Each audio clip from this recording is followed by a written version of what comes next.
নমস্কার বন্ধুরা, আশা করি আপনারা সবাই ভালো আছেন। আমরা সবাই ভালো আছি। তো বন্ধুরা, চলুন আজকে দেখে নেওয়া যাক, নতুন একটা রেসিপি নিয়ে চলে এসেছি।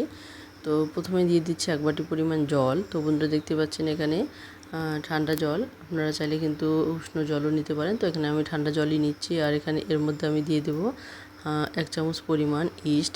তো বন্ধুরা, দেখতেই পাচ্ছেন এখানে 1 চামচ পরিমাণ ইস্ট দিয়ে এটাকে আমি রেখে দেবো কিছু সময়ের জন্য। এরপর এদিকে আমি নিয়েছি থালার মধ্যে 1 থেকে 1.5 বাটি পরিমাণ ময়দা। আর এই যে ইস্টটা আমি গুলিয়ে রেখেছি, এখন এই ইস্টের জলটা দিয়ে আমি কিন্তু ভালো করে ময়দাটাকে কিন্তু বেশ একটা ডো তৈরি করে নেব। তো এটা কিন্তু লুচির ডোয়ের থেকেও একটু নরম ডো তৈরি হবে। তো বন্ধুরা, দেখতে পাচ্ছেন এখানে ইস্টের জলটা কিন্তু আমি দিয়ে দিচ্ছি, মানে ইস্ট গোলানো যে জলটা আছে সেটা দিয়ে দিচ্ছি। এখন ভালো করে কিন্তু এটা মুথে নিতে হবে। তো বন্ধুরা, দেখতে পাচ্ছেন এখানে লুচির ডোয়ের থেকেও কিন্তু এটা নরম তৈরি করে নিতে হবে। তো এভাবেই কিন্তু আমি পুরো যে ইস্টের জলটা আছে সেটা দিয়ে কিন্তু আমি তৈরি করে নিয়েছি। বন্ধুরা, দেখতে পাচ্ছেন কতটা নরম তৈরি করেছি। তো দেখতে পাচ্ছেন এখানে এখন আমি কিন্তু এটাকে কমপক্ষে 9 থেকে 10 ঘন্টার মতো কিন্তু আমি এটাকে রেস্টে রেখে দেবো। তো বন্ধুরা, যাদের হাতে সময় থাকবে না তারা একটু কম সময় নিয়েও রাখতে পারেন, কিন্তু আমি এটা কিন্তু একদম 9 থেকে 10 ঘন্টার মতোই রেখে দেবো। এখন একটু সামান্য তেল দিয়ে ভালো করে এটাকে মেখে রেখে দেবো, যাতে করে সারা রাত এটা একদম ফুলে ফেঁপে ওঠে। তো বন্ধুরা, দেখতে পাচ্ছেন এখানে কিন্তু আমি তেলটা একটু লাগিয়ে রেখে দিয়েছি। আর একটা এই যে ক্যারি ব্যাগের ভেতরে কিন্তু বাটিটা বসিয়ে দিয়েছি। আর বন্ধুরা, দেখুন এখানে কিন্তু পরের দিন সকালবেলা আমি এটা করেছি, রাত্রে এটা আমি রেখে দিয়েছিলাম, প্রায় 9 থেকে 10 ঘন্টার মতোই রেখে দিয়েছিলাম। আর দেখুন এখানে সকালে কতটা ফুলে উঠেছে বাটিতে।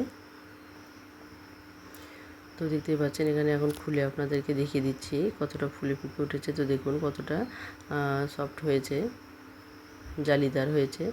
এখন কিন্তু আমি এটাকে আরও একটু ভালো করে মুথে নেব হাতের সাহায্যে। তো অবশ্যই বলবো যে হাতে লেগে যাচ্ছে, তো হাতে কিন্তু অবশ্যই আপনারা একটু জল লাগিয়ে নেবেন। যদি জল লাগিয়ে নেন তাহলে কিন্তু এটা হাতে লাগবে না। তো দেখুন এখানে কিন্তু জল লাগিয়ে দিয়ে আমি কিন্তু এটা তৈরি করে নিচ্ছি।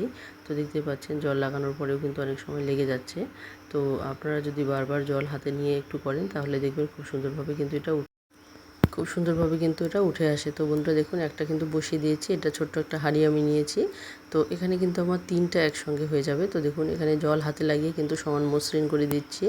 তো এটা হাঁড়িতেও দেখাবো, আবার কড়াইতেও দেখাবো। তো সাধারণত আমরা যে দোকানে তন্দুরি খাই সেগুলো কিন্তু উনানের মধ্যে করে। তো যেহেতু আমাদের বাড়িতে সেরকম উনানের কোনো ব্যবস্থা নেই, সেজন্য কিন্তু আমরা ঘরেই এরকম করে হাঁড়ি কিংবা কড়াইয়ের মধ্যে কিন্তু খুব সুন্দরভাবে তন্দুরি রুটি তৈরি করে নিতে পারি। তো বন্ধুরা, দেখতে পাচ্ছেন এখানে আমি কিন্তু জল লাগিয়ে দিচ্ছি আর উপরটা কিন্তু মসৃণ করে দিচ্ছি, যাতে করে দেখতে ভালো লাগে। এরপর এখানে উপরে কিছু আমি রসুন কুচি আর কিছু কালো জিরে আমি উপরে লাগিয়ে দিয়েছি। তো বন্ধুরা, দেখতে পাচ্ছেন এখানে কালো জিরে আর রসুন কুচি কিন্তু আমি লাগিয়ে ভালো করে সেট করে দিয়েছি। আর দেখুন জলটা দিয়ে বারবার মসৃণ করে দিয়েছি। তো এখন আমি এটা হাঁড়িটা কিন্তু বসিয়ে দিয়েছি গ্যাস ওভেনের উপর। তো দেখুন এখানে কিন্তু এখন ফুলে ফেঁপে উঠতে শুরু করে দিয়েছে। প্রথমে হাঁড়িটাকে কিন্তু একটু জালটা একটু হিটটা বাড়িয়ে দিয়ে কিন্তু আমি এটা করে নিয়েছি। তারপরে কিন্তু আবার লো হিটে কিন্তু আমি এটা ধীরে ধীরে 2-3 মিনিটের মতো আরও করে নিয়েছি। এতে করে কিন্তু পুরোপুরি কিন্তু এটা হয়ে গেছে।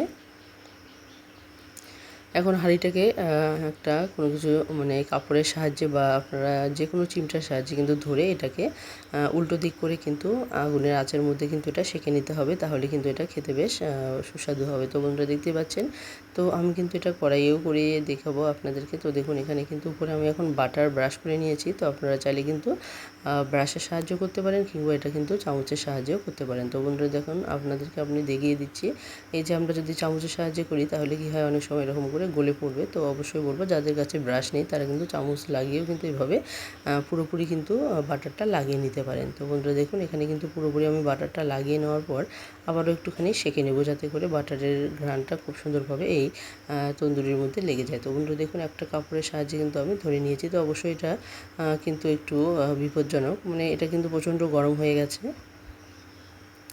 তো একটা কাপড় কিন্তু ধরে আমি এভাবে এটা সেঁকে নিচ্ছি, একটা একটা করে কিন্তু সেঁকে নিতে হবে। তো আমার কাছে সহজ মনে হয়েছে যে কড়াইয়ের মধ্যে করাটাই কিন্তু সহজ হবে।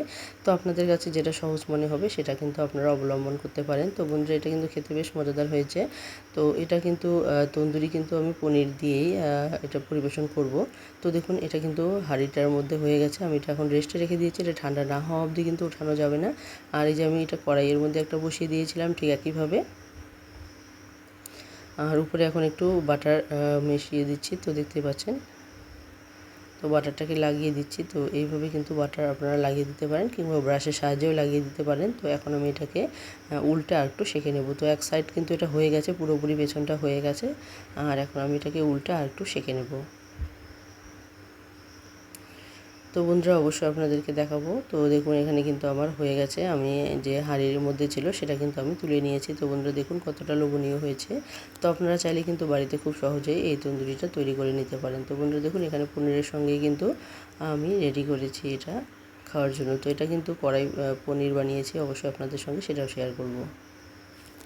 তো বন্ধুরা আজকে এখানেই শেষ করে দিচ্ছি। আবারও চলে আসবো নতুন কোনো রেসিপি নিয়ে। ততক্ষণে সবাই ভালো থাকবেন, সুস্থ থাকবেন। আর যে সমস্ত বন্ধুরা শুরু থেকে শেষ অবধি সঙ্গে আছেন সবাইকে অসংখ্য অসংখ্য ধন্যবাদ এবং সবার প্রতি রইল অনেক অনেক ভালোবাসা।